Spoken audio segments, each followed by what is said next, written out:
Taking a look at some ambient temperatures here and ambient humidity in this area. Next to the tortoise, we're getting a 24.4 to 3 relative humidity and 23.5 Celsius. Okay, we're now going to take a surface temperature of the carapace from this tortoise. It's been basking for a little while and we are getting 32.8 Celsius, which is about right and about what I would expect. One really specific and very common total myth to clear up is that there really are no humid microclimates around in this environment.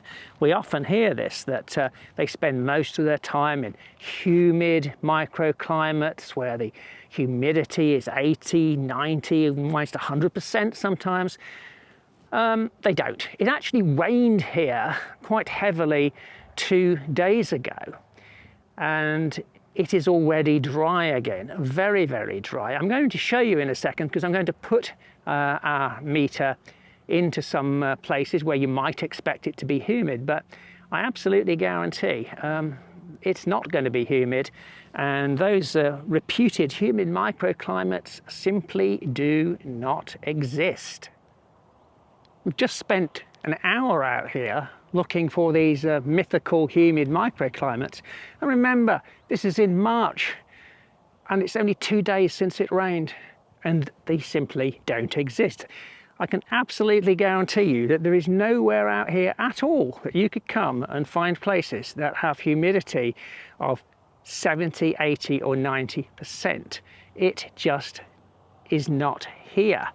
The ground humidity levels and the humidity levels just inside vegetation tend to be round about 30% or thereabouts.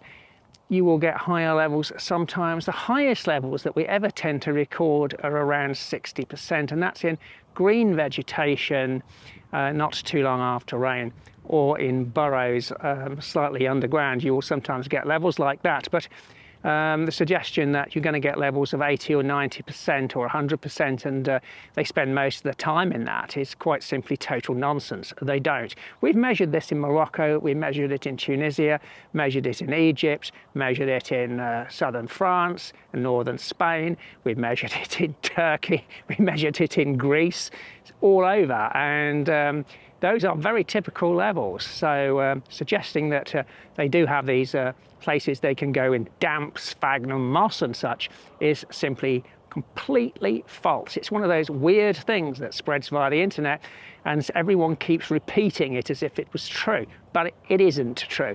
Obviously, if you're talking about some tropical species, you're going into the rainforest areas of Ecuador where you have yellowfoot tortoises, for example, or some of the Asian areas, well, absolutely, yes, that's quite correct for there. But Testudo tends to be in very arid habitats, technically semi-arid habitats, but to you and I experience them, they are very, very arid. And so you just don't have these humid areas. It is simply totally out of step with this environment. As you can probably see, this is so dry, it's actually difficult to believe that it rained heavily only 48 hours ago. And it has all evaporated away, and there's very little sign that it ever rained at all.